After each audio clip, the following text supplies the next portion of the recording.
buat bisnes ketika kita tidak perlukan bisnes.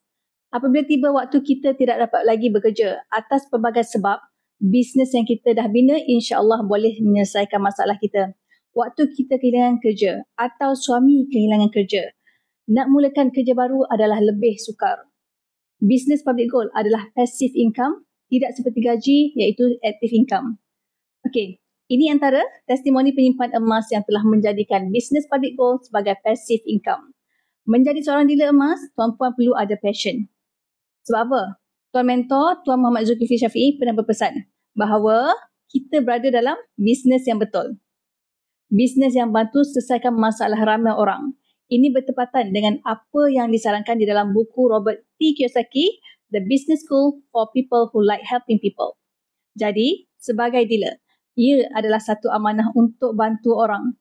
Bagi sesiapa yang ingin dibantu, buka akaun emas dan berminat untuk ketahui potensi income di public gold, boleh hubungi saya.